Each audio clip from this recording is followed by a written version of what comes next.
Caso Canibais de Garanhuns. Canibais de Garanhuns foi como ficou conhecido o trio formado por Jorge Negromonte, Isabel Cristina e Bruna Cristina, condenados por assassinar, esquartejar, consumir e vender salgadinhos de carne humana em Garanhuns, Pernambuco. Eles faziam parte de uma seita chamada Cartel, cujo objetivo era a purificação do mundo e o controle populacional.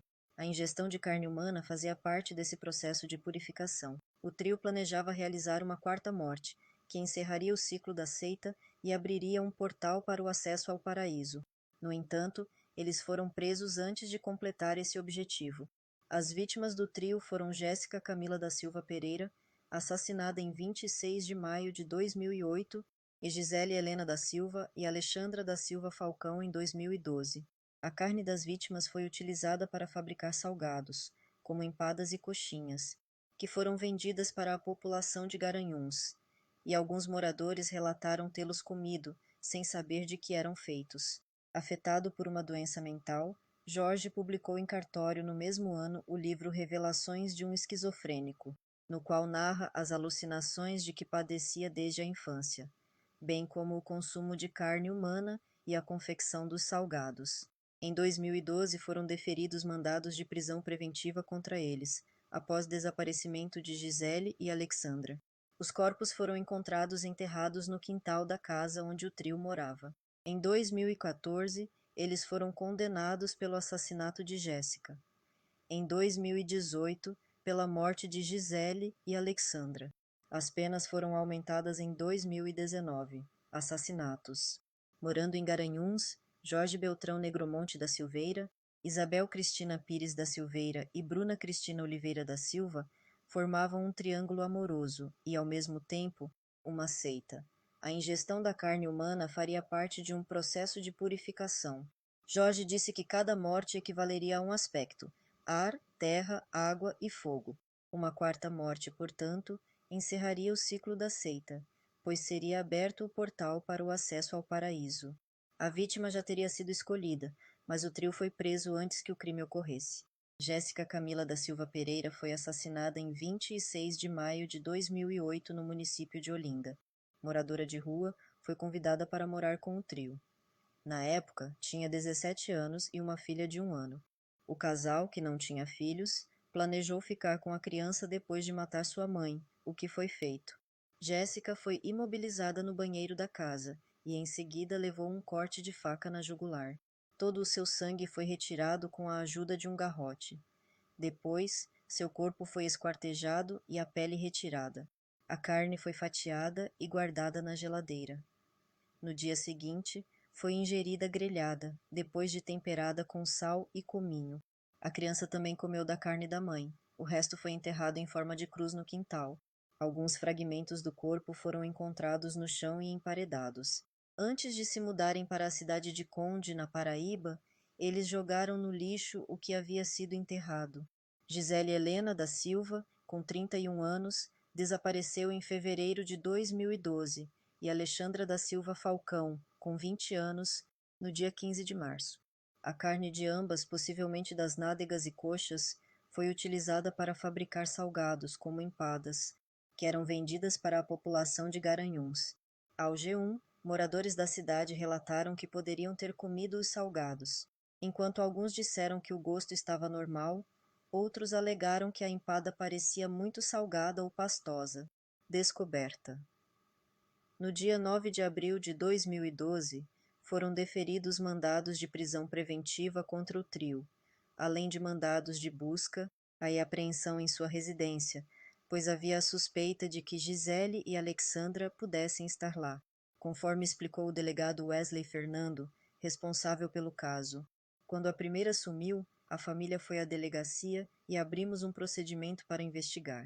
Até meados de março tínhamos algumas pistas, até que chegou a fatura do cartão de crédito na casa da família de Gisele, onde constava diversas compras aqui em Garanhuns. Fomos às lojas, verificamos os circuitos internos de segurança, as que tinham, e identificamos as pessoas.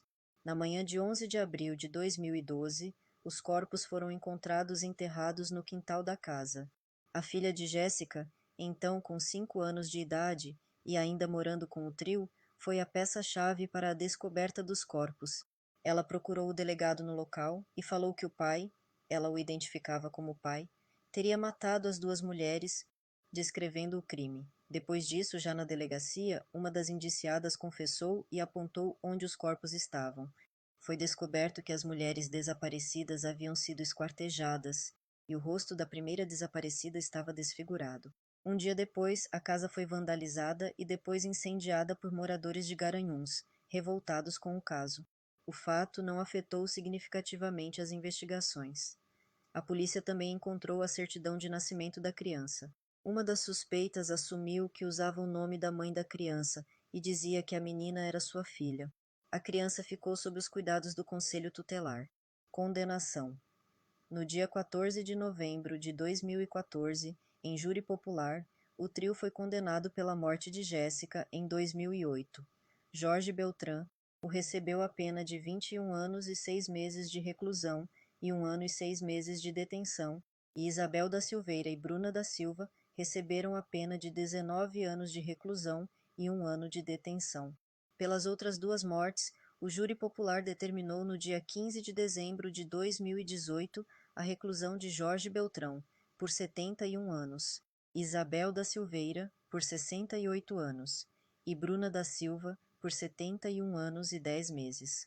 Em 2019, a Justiça determinou o aumento das penas do trio quanto ao assassinato cometido em 2008. Jorge passou a cumprir 27 anos de cadeia, bem como 1 ano e meio de detenção, e Isabel Cristina Pires e Bruna Oliveira receberam a pena de 24 anos na prisão, além de ter que cumprir 1 ano de detenção. Revelações de um esquizofrênico. Jorge Negromonte sofria de esquizofrenia. Com a ajuda dos funcionários do Centro de Atenção Psicossocial, CAPS, que o atendiam, escreveu um livro intitulado Revelações de um Esquizofrênico. Nele, há 34 capítulos curtos, nos quais o autor relata suas alucinações desde a infância, passando pela adolescência e vida adulta. Estava vindo da casa de Bel, uma namorada. Trata-se de Isabel, sua futura esposa. Como o bairro que ela morava era distante do meu, eu ia e vinha de bicicleta. Uma noite eu saí de lá mais tarde que de costume. No caminho de volta, as ruas estavam desertas. Quando percebi, eu não estava só, pois me acompanhando havia uma mulher. Ela era linda, porém exótica. O que me deixou assustado foi o fato que ela estava completamente imóvel e pairando acima de mim. Quando eu cheguei na calçada que fica em frente da minha residência, ela simplesmente desapareceu. Em casa eu não parei de pensar nela. Ainda tentei ver pela janela se ela estava lá, e não consegui vê-la. Tomei banho, fiz um lanche e me deitei um pouco para descansar. Quando me levantei para escovar os dentes, vi os seus lindos e pequenos pés refletidos no vidro da janela. Ao me aproximar, não consegui ver mais nada. Só senti o seu perfume. Passei a noite inteira sem dormir e o aroma suave do seu corpo só deixei de sentir nos primeiros raios do sol. Capítulo 5. A Mulher Pairando. No livro há também um relato sobre a execução da primeira vítima, Jéssica. Além de Revelações de um Esquizofrênico, Jorge também já escreveu outros 3 livros.